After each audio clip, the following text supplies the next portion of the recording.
to our first responders in the house. So there you go. There's the chip stacks. Mark C, 78 big blinds. Rich R, right down the list there. And very well. Is fold equity. Can you, from your perspective, tell us what the definition and what that means?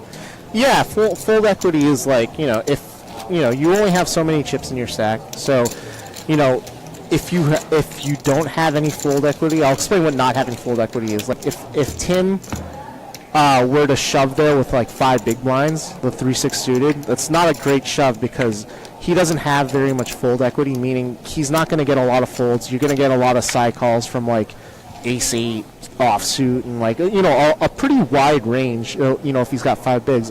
If on the other hand he has the stack he has, which he does, he has a lot of fold equity because he has the potential to knock players out or take a significant chunk out. So he does have a significant amount of fold equity. So he can make plays like that. When you get short, you really can't because you have none. You can't really. You just don't have much behind you to substantiate any other action beyond that one for the next hand. Right. Exactly. So Mark wakes up with ace king suited in the small blind, and Mark will play this hand pretty aggressive, in my opinion. I've seen. Wow! No. This is he just calls out of the small, and I mean it's not. This is an action flop. Wow. We're gonna see fireworks. We are going to see fireworks. There you go. Mark places that 2 monster overs with the flush draw. We got the straight draw on the other side of that. And for those watching, if you're watching this and you're like, oh, Mark could have avoided this whole thing if he raised. Yeah, sure he could have, but you want. Mark he banks the flush. It. So let's see. I would definitely check here because with a bet call, the big blind has more flushes in his range, and if Bill knows this, then he will bet out when Mark checks, and then Mark will obviously get the shove. Yeah, I'm not a fan of the bet because it's. What's your take on the fact, though, Mark, with the continuation bet here? Does Bill have? Well, it wasn't a C bet because he never raised. Well, he did on the flop though. No, he bet. Yeah, he bet on the flop. Yeah. So he's continuing here. He had to make Bill believe he already had a made hand at that point. So do you think Bill would believe Mark was betting against the flush? Apparently he does. But do you think he would be believing that? I mean, just from a hand reading perspective, if you are going to bet out on that flop after limping ace king in the small, I really don't think it's your hand is already under repped, and sure. I think it's good to continue under repping your hand. So I would have preferred seeing a check call. Okay. And then the turn probably would have gone check.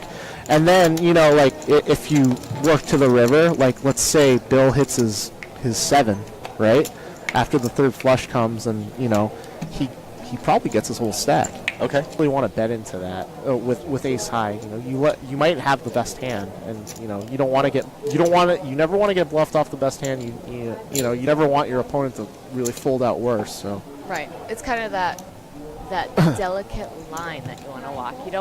If you have a great hand, you don't necessarily want to have them fold by overbetting it, but you also don't want them to call and let them get there. Yeah, it's a great way to stay balanced and protect your range. Yeah. He's checking ace 3 there. I would think he would also check ace king, ace queen, ace jack, and honestly, you if you take it a step further, like let's say Tim opens with like king 10 suited, and he flops top pair.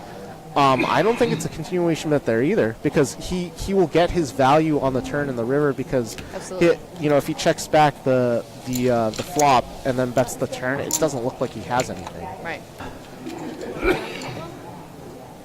So do you guys, at home for fun, do you guys ever play heads up?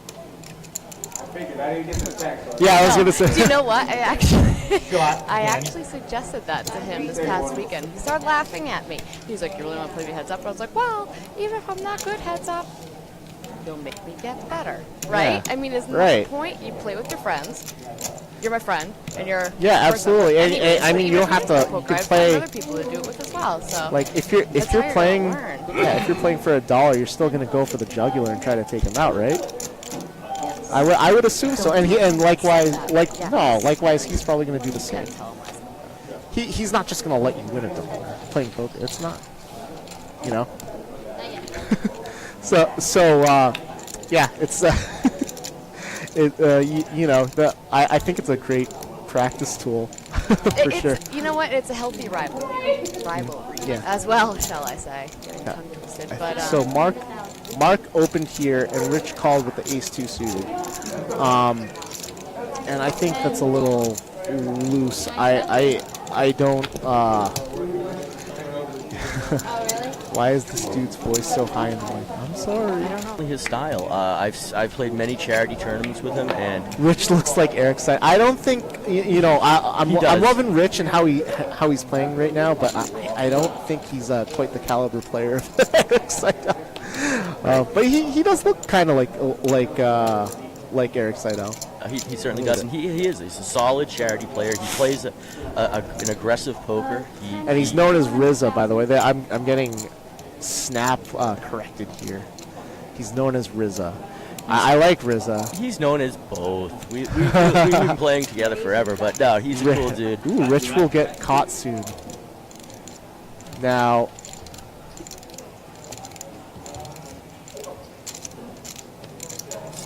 so it looks like Kong. Two fold, Basil just shipped it. 4 fold. 366,000 all-in situation. He's taking the ace-jack to the task. yeah, and I mean, I don't necessarily. In the chat, Jerry here is saying Rich is going to get caught. I don't think he's he's got the stack to open to 100K and fold. You know, he's risking a little too much if I were to critique, but he's gonna get away here. I mean, Mark is either calling or reshoving, and he's gonna get off scot-free with Jack 10 offsuit. Versus the majority of the time he actually just takes it down. Yeah, that's true. That's true. So he's not gonna. I mean, this would be. It's tempting. He could get a little chip drunk and decide to gamble it up, but this is a really bad spot to do it. Because Mark just called basically over a third of his stack to Basil's all in. So really, the best shot of him winning now is to reshove, and if he thinks Mark will fold, yeah, that's a good fold. That's a very, very good fold. So this is 5, Chris, and this is seat 1. I'm not in this one. And the jack got folded too. He's already lost one of his outs, so this is gonna be we're in for. I think Ace King's gonna hold, but you never know. Let's see. Flop is 10. That's a good card for the Ace Jack. That's a very good card for the Ace Jack. Oh, but it's all clubs, so he's lost a couple of he's lost the queen and the 7 of clubs there, but. That's about as good as a flop you can hope for with the Ace Jack. Sure. He's sitting here like, come on, Red Queen. Oh, no. And Jack 10 actually would have won. No, but you can't you can't look at it like that. Rich, Rich made the correct laydown. I mean, he sees those cards pre-flop face up, and he folds faster than you can blink. So. Yeah, that was a good fold. A lot of players would like to think he's already laddered up to 5th place, Yeah, which is like he's literally doubled his win. Theoretically, yeah, he's got the shortest stack. He should go out first, right? So he should have gotten 1,000, but now he's up to 2,000, and he's not out yet. No, he's not out. He came to the table with 45,000 in chips as significantly the short chip stack. So, you're dead on. So he got lucky in a few spots, obviously, and this is why you open as much as Rich does open with a big stack, because now you have queens, and people have seen you open and fold and raise and fold, and now Mark. See. The meta here, though, is that we were discussing this earlier with Mark stacking chips. Right. He is, when a player's stacking chips and opens and then gets raised like this, they kind of go through something emotionally where, you know, I just got these chips, I don't want to lose them, blah blah blah. But like, you know, he could be thinking past that and thinking, you know, okay, Rich is trying to take advantage of me, you know, because I am stacking chips, and maybe Rich knows that, and maybe Mark knows that Rich knows that. Who knows? Right? So Rich with his 3-bet of 500,000. Mark is sitting there tanking a little, thinking about what he needs to do. No, Rich is already 3-bet. Yeah, and Rich 3-bet to the 500. Mark is going to fold. Mark is not calling this. He opened for 150K, which is already pretty huge. And yeah, that's I think it would be a very poor call, despite Rich, you know, opening pretty light as we've seen. But yeah, good fold. 115 events with 66 places, 5 wins, and a pretty impressive 53.5 point average throughout the season. And then rounding it off, Central Mass, Susan D'Amato, who we saw a little while ago, played 185 events, 99 places, 5 wins to round out. Don's all in again. So congratulations. But he's got the best hand this time. This is great. He's like, I have the best hand. Let's see if he wins with the best hand. Ooh. What? I'm sorry. Well, no, they're all in.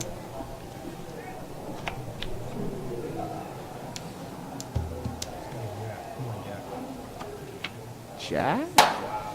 Nope. And Don doubles up. You have 9 lives. Just like that. Chip in a chair. There's a lot going on. And, you know, people want to see themselves, so. Don. Is Don going to open the Queen 10? He's thinking about it. I don't think. 4 raises Is he going to? He is going to open. to 100,000. He kind of hesitated a little bit, but then he remembered, you know, we're 5-handed. Queen 10 off is actually pretty decent. Mark, unfortunately for Don, has woken up with a hand. 100,000 open. Wow. 5 calls 100,000. So And Mark makes the call. Mark, I'm not I probably would have raised there. no, I'm not a fan of that. You don't think so? That's not a good play here in the seat or anywhere really. It's because 10 calls. you know it disguises your hand a little bit Heads up. by just calling. You know, I think Don's sitting there. And I would be sitting there too, thinking he doesn't have ace king.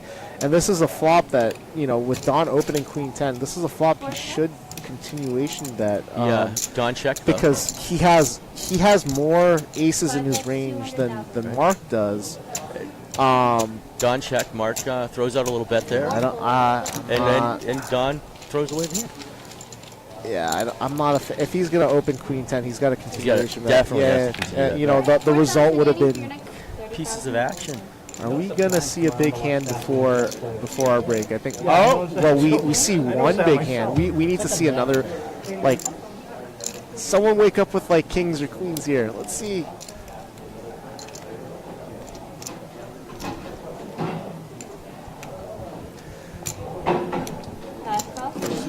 Does he just call? Did Mark just call? He's going to try and slow play the ace, maybe thinking one of these guys is going to make a bet. See, the thing is 5-handed. If you see someone call, it especially under the gun, it kind of sets up. 10 calls. You kind of see smoke in the air, and you see see warning signals. And now the problem here is I think these players in the small and big blind understand this too. So hands that they would have been aggressive with are now, you know, hey, he just limped under the gun. I'm not gonna, you know, I'm just gonna call in the small blind, and I'm just gonna check my ace in the big blind, you know.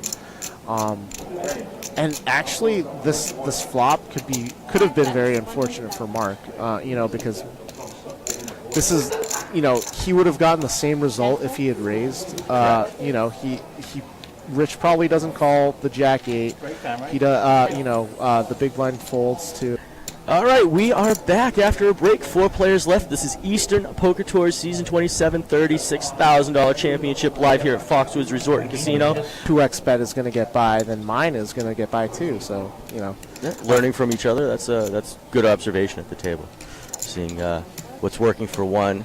And again, these are players that are playing a pub-style format, 15-minute blinds. They're starting with 20,000 in chips. A tournament that's designed to be over in 4.5, 5 hours at the most, and they're in a completely new environment with a totally different style and structure. So they're seeing what's going on, and some of the players have really responded to that pretty well. So I'm not a fan of Mark's call here in the small blind. I would have preferred either a fold or a raise with a hand like Jack 5. It's a pretty terrible hand, but it's a good hand to bluff with. And we're looking at the result here of he bet and got the fold, but he could have done that pre-flop with less risk.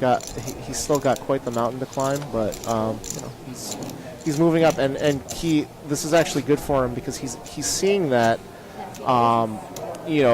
even the big stacks are being a little timid with their chips. They're not looking to gamble. No, I don't think anyone at this table at this in this particular Final Four is really looking to gamble here. So it looks. I think Rich opened on the button with the King 4 off. I think that graphic hasn't updated yet, and I think that's pretty reasonable. You're beating a good majority of any random 2 cards, but Mark has woken up here with the queens. And with the level of play here, I would actually kind of like to see Mark slow play this and call, but it doesn't look like he's going to do that. No, he's counting out some chips. He wants to. I think he definitely wants to end the hand here. And yeah, we haven't seen really very many bluffs from Mark, so. And Rich has obviously been looking at that, and he knows that's like a very easy fold. So he's folding King 4 offsuit there, obviously, but I think he considers folding a hand like Ace 10 offsuit or like even Ace Jack offsuit to Mark's raise, because it's But Mark was showing no fear. He's making a raise against the other big stack at the table. He definitely wants to chip up, and if he's doing it incrementally and he feels he can get there and stay at least to ladder up into the next position or 2 positions, he has a chance to go heads up with a large chip stack as well. So sometimes when you come from the pub format compared to a large format tournament, your comfort level is getting that win right then and there and not chancing it as well, not stressing yourself out over it. So I think this is one of the. I play with Mark often, so I definitely get his style and understanding what he does. And I love the fact that Rich is going right back after it too, because he's still playing his entire range, which is I think is fantastic. That hand's over. You lost it. Jeez, Rich here can't catch a break. Jason wakes up with the aces. Mark is actually thinking about calling. Wait, what happened? There it is. Someone has aces. Jason has aces. Okay. Yeah, Jason's got the American Airlines. So Mark's thinking about. I think he's going to call here, which I think is a fundamental mistake, and we're going to be a little results oriented here because Jason's obviously going to wake up with his aces and shove, but Mark is basically just called off a gigantic portion of his stack,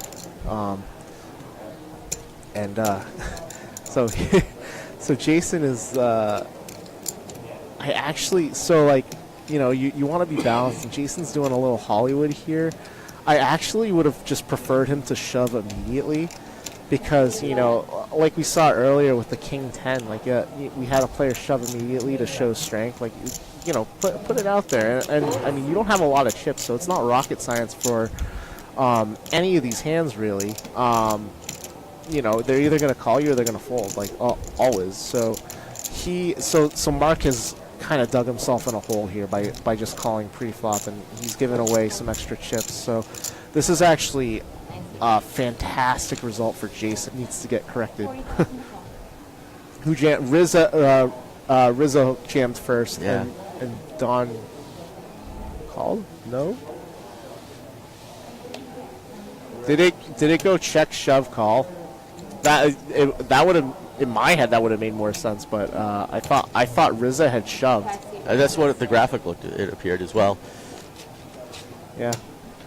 You're very welcome, Chris. And by the way, tell Don we won't tell anyone or everyone where she keeps the poker tickets hidden. That's our secret. If that's the case, if Riza checked, I think that's a very good flop for Don to shove. Well, actually not very good, but yeah, I don't know. It's tough for me to think because I wouldn't have seen the board like that. I would have either folded or shoved all in pre with the queen 4 offsuit.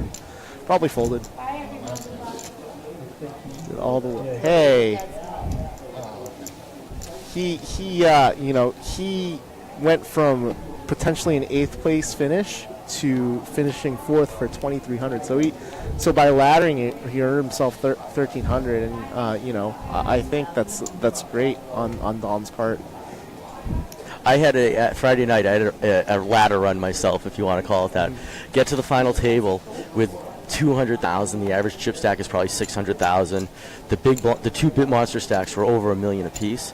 I sat down in those two big stacks and went after everybody and took everybody out. That's awesome. And left me in 3rd place. But by the time I'm in 3rd place, they get $2 million apiece. I get 200,000. Yeah, probably about 180 at this point, 160 at this point. Just cover your chips and ask for a chop. I asked a couple times, and they certainly didn't want to oblige that. Even chop? Right? You got it, Jake. We are the ladder masters. But I went from literally thinking I was going to be 10th or 9th place, and 3rd place there I was into some real cash. That's a significant jump. Yeah. 5 big bets, 100,000, nice. Definitely Sire's golf. That's fatigue can certainly play into it when you've been playing since noon today, and we're going on, what is it, about 9:30. So they're 9.5 hours into that. That's pretty tough run when this is considerably longer and more than double what these guys are used to playing as well. Yeah. So with the 3 remaining, in the stacks, so Jason's pretty short. Mark's got some chips, but I think the most aggressive player is gonna win this unless he gets cooler, and that would be Rich. I think we're gonna see Rich walk away with the trophy here. But hey, let's see. Maybe one of these other players can get lucky and hit a hand against him.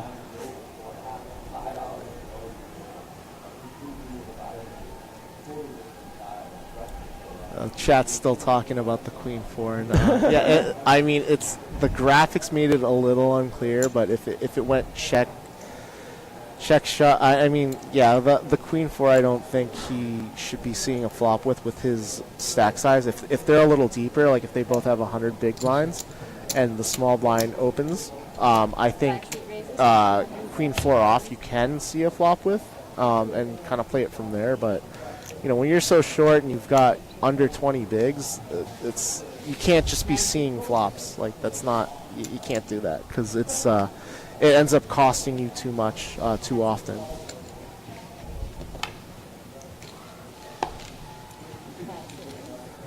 Oh yeah. Okay, let's talk to the chat a little. Who are you guys rooting for out of the 3 left? I'm curious. I'm a fan of Rich and how he's played so far at this final table, but. I've been playing with all 3 of these guys for so long that I'm not going to make a wager on this. You're going to be politically correct? I am going to have to be politically correct. I see Mark a couple days a week, and I see Rich and Jason at charity events all the time. So, I think Rich is the strongest out of the group. These are all charity players. No, Rich and Jason are charity players. Mark plays in Southern Mass. See, I haven't seen the statistic. I don't know if it exists, but one thing that I think that is interesting about EPT, the Eastern Poker Tour, is that the charity events are significantly higher buy-ins. They're like 120, 100 to 120, and $150. Yeah. So I'm curious to see, if I would be curious to see the statistic of who final tables more often. Is it like which region final tables more often? Because the buy-in for the other regions is only $20. I wonder if that we're getting higher quality players out of the charity. And if you play for one of the other regions, I'm not trying to offend you or anything, or knock any of the other regions' play, but the charity, it's just the fact that the charity players are playing for more money. So I would wonder if that got if the quality of play in a charity event is slightly higher than a regular pub event. Oh, absolutely. And yes, Strack 316. I definitely play too much poker. I'll admit that. But hey, I can fit it in, so I'm okay with that too. And Milkshake, Billy Milkshake, a charity player himself, also plays a good amount of poker. He likes Jason's big comeback, and I think he's rooting for Jason. Everybody does definitely have their favorites, it looks like, through the chat. If I had to put my money, I'm on Rich. You might want to be a little more careful if you're limping your entire range, but.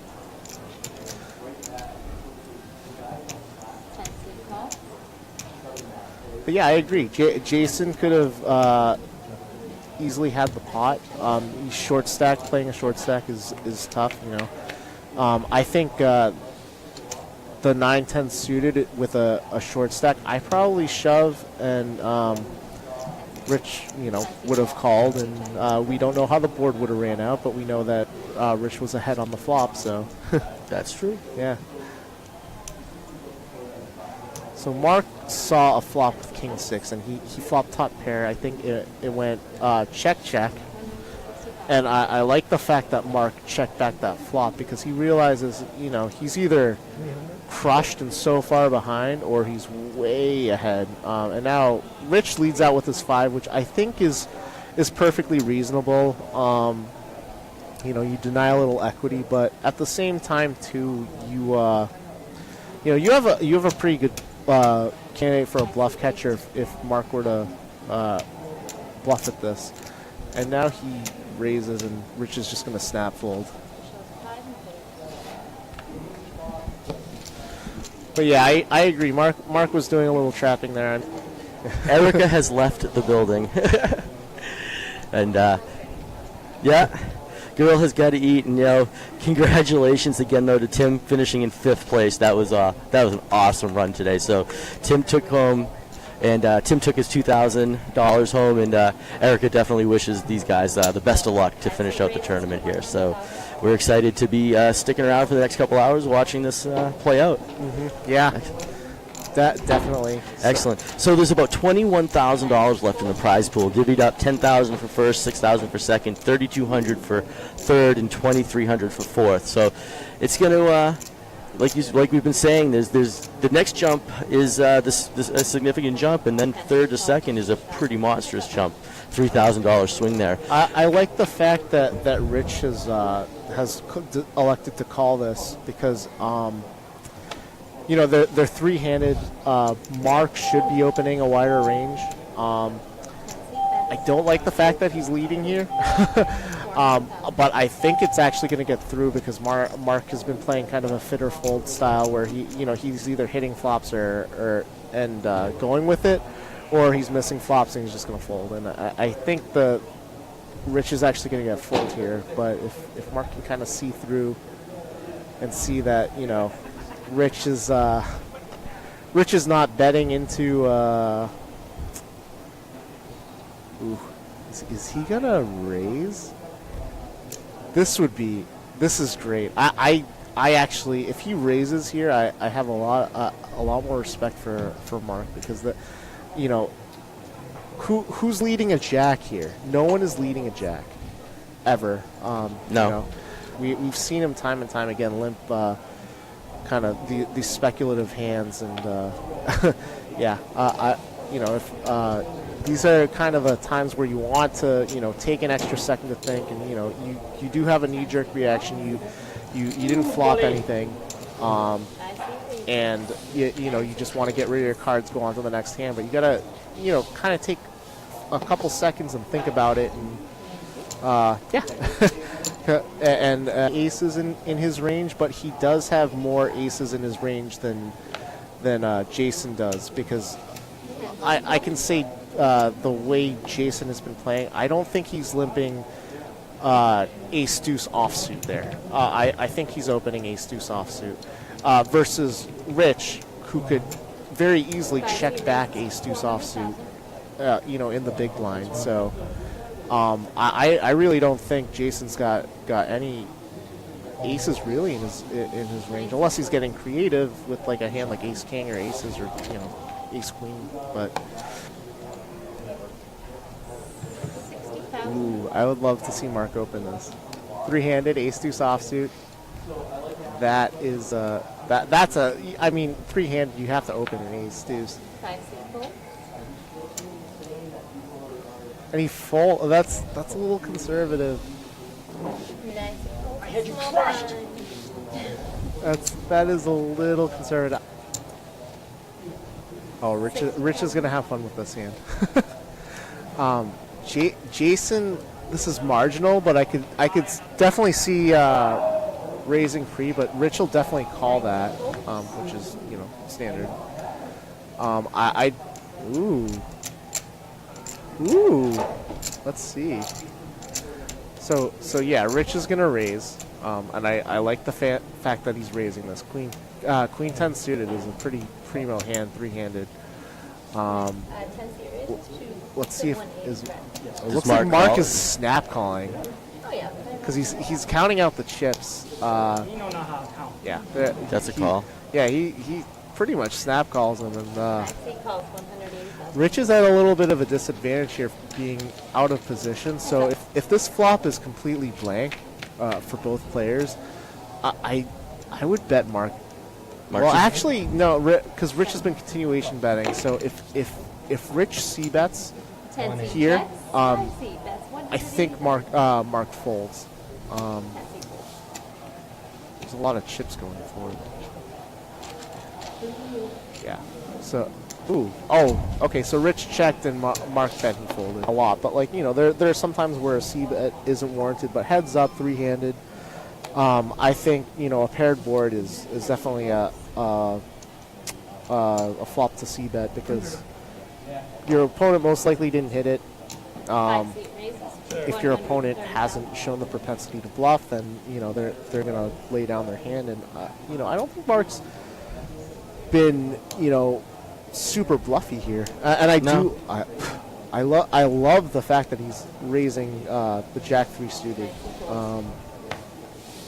That's what you have to do with those kinds of hands. Three-handed button folds.